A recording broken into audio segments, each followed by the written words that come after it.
आपने वैसे शक्ल देखी, ऐसे सीधे मुंह से उसने कहा कि मेरा दादा अरबोपति था। अच्छा, अब जरा ये देखें, अब मरियम का दादा शहबाज शरीफ का वालिद था, मरियम का दादा शहबाज शरीफ का भी वालिद था। अब शहबाज शरीफ अपने बाप के मतलब क्या कहता है? खानदान मेरे खानदान को 22 खानदानों में शुमार नहीं होता था। मुझे इसके ऊपर बाइस फख्र है कि मेरे वालिद का ताल्लुक एक गरीब किसान के घराने से था, हिंदुस्तान से। वो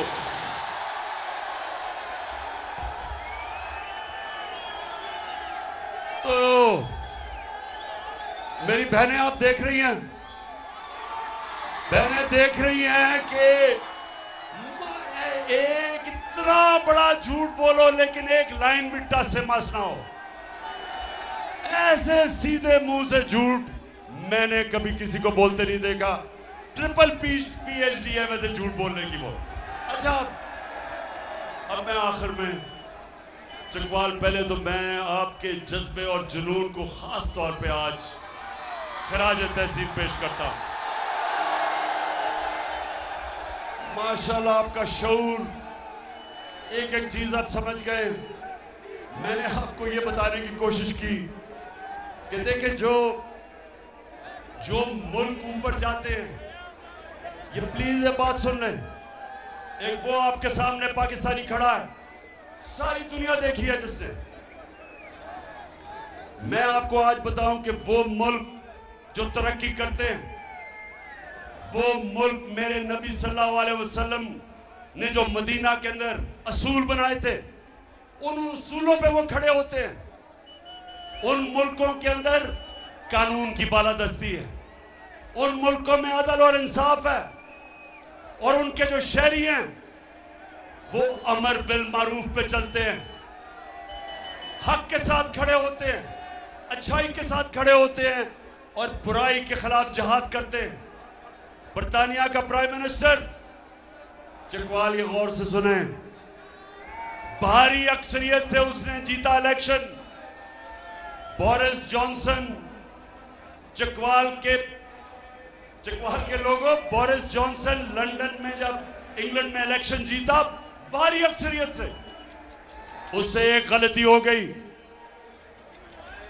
जब कोरोना के दौर पे उन्होंने कहा कि लोगों को फासले रखने हैं, लोगों को जमा नहीं होना, उससे गलती ये हो गई कि अपने ऑफिस के बाहर एक दिन उसने अपने ऑफिस के लोग जमा कर लिए। पाकिस्तान में ये अखबार में भी खबर ना आती। लोगों ने सवाल पूछा कि आप लोगों को कह रहे हैं कि फासले रखो, सोशल डिस्टेंसिंग करो, लेकिन आपने अपने ऑफिस के लोगों से क्यों इकट्ठा करके मुलाकात की जब लोगों को आप कह रहे हैं कि फासले रखो? मेरे पाकिस्तानियों, इस चीज के ऊपर उसको रिजाइन करना पड़ा। इस चीज में या 16 अरब रुपए का डाका मारा है और उसको वजीर आजम बना दिया, उसके बेटे को बना दिया। एक बेटा मफरूर उसका बाहर भागा हुआ है, नवाज शरीफ के 2 बेटे बाहर भागे हुए हैं, और आज हम तस्वीर देख रहे हैं कि शहबाज शरीफ नवाज शरीफ को मिलके तय कर रहा है कि पाकिस्तान का आर्मी चीफ कौन होना चाहिए। इससे ज्यादा चकवाल, इससे ज्यादा हमारे मुल्क की क्या तौहीन हो सकती है कि ये चोर फैसले करें इस मुल्क के ऊपर? क्या मुस्तकबिल हो सकता है? आपका क्या मुस्तकबिल हो सकता है कि चोर ऊपर बैठ जाए? एक फैक्ट्री के ऊपर आप चोर बैठा दें, फैक्ट्री बंद हो जाएगी। मुल्क किस तरह चल सकता है? और ये जो लोग समझते हैं कि हम चुप करके ये डराने धमकाने से हम चल जाएंगे और हम इनको कबूल कर लेंगे। मीडिया के ऊपर, मीडिया पे पाबंदियां, जो इमरान खान को मीडिया दिखाता है उसको बंद करते हैं, जो सहाफी हमारी राय देखता है या हमारे प्रो होता है, उसको बंद करते हैं। इमरान रियाज जैसे आदमी को जेल में डाला, अशरफ शरीफ जैसे एक गैरतमंद, एक मुहिब्बत पाकिस्तानी को मुल्क से बाहर भगा दिया, साबिर शाकिर को बाहर भगा दिया। एयाज अमीर, आपके चकवाल का एयाज अमीर, उसको इन्होंने जलील करने की कोशिश की। समी इब्राहिम, सिर्फ उनका कसूर यह था कि वो उनमें जुर्रत थी राय हक पे चलने के लिए। डराना शहबाज गिल से जो इन्होंने किया, नंगा करके उसको मारा, जेल में बंद करके तशद्दुद किया, और मेरे ऊपर दहशतगर्दी का मुकदमा बना दिया, सिर्फ इसलिए कि मैं कह रहा हूं कि जिन लोगों ने, जो भी जिम्मेदार थे, शहबाज शरीफ को जब तशद्दुद किया गया, कस्टोडियल टॉर्चर की गई, उसके ऊपर हम कानूनी कार्रवाई करेंगे। मेरे ऊपर दहशतगर्दी का पर्चा बना दिया। जो सारे सुन ले हो, आज मेरी आज गौर से बात सुन लो। मैं अगर इन हरबों से अगर आपका ख्याल है कि मैं पीछे हट जाऊंगा, जो लोग मुझे 50 साल से जानते हैं, जो मुझे जानते हैं, उनको ये पता है कि जितना ये करोगे उतना और जोर से मैं आपका मुकाबला करूंगा। चकवाल, वैसे माशाल्लाह आपका जज्बा जुनून फिर मार गया हूं, सलाम पेश करता हूं आपको। अच्छा चकवाल, अब हमने सबने, हर पाकिस्तानियों को मैं आज कह रहा हूं, तैयारी करो, तैयारी करो आप सब।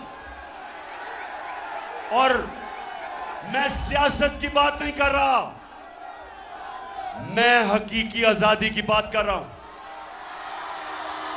मैं जहाद की बात कर रहा हूं, मैं उस पाकिस्तान की बात कर रहा हूं जो मेरे लीडर कायदे आजम ने जद्दोजहद की, और मेरा जो नजरियाती लीडर इलामा इकबाल की जो सोच थी, उस पाकिस्तान को अगर हमने, वो पाकिस्तान जिसने एक अजीम कौम बनना था, जिधर दुनिया में हर पासपोर्ट की इज्जत होनी थी, जिसका नारा था कि पाकिस्तान का मतलब क्या, ला इलाहा इल्लल्लाह, ए अल्लाह तेरे सिवा हम किसी के सामने नहीं झुकते, हम किसी अमरीकी के सामने नहीं झुकते, हम किसी डाकू के सामने नहीं झुकते, हम खौफ के बुत के सामने नहीं झुकते। कूफा के लोगों को पता था कि हजरत इमाम हुसैन राय हक पे थे, कूफा के लोग जानते थे, लेकिन यजीद के खौफ की वजह से निकले नहीं।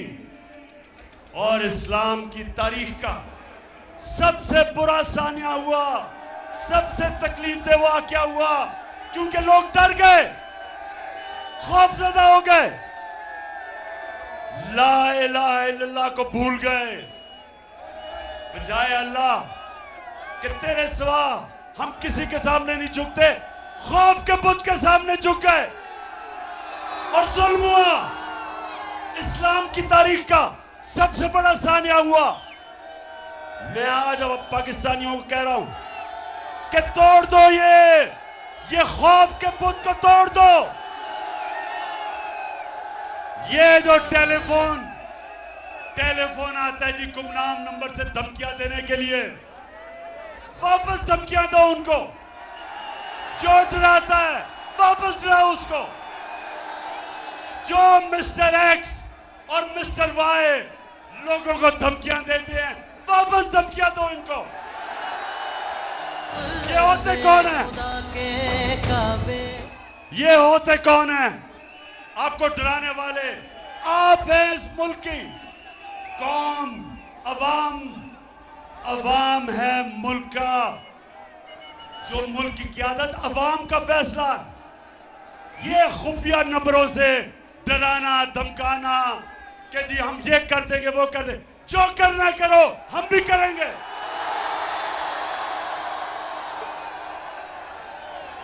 मैं आज अपनी सारी कौम को कह रहा हूं, तैयार हो जाओ। हमने तमाशा देख लिया काफी। ये चोरों को जो दुनिया में जाके हमें जलील करते हैं, दुनिया में मजाक उड़ा है। बाहर मजाहिया प्रोग्राम हुए हैं कि वो जो प्रेसिडेंट पुतिन के सामने बैठ के कैंपेन जिसकी टांग रही थी, सारी जगह में जलील करते हैं।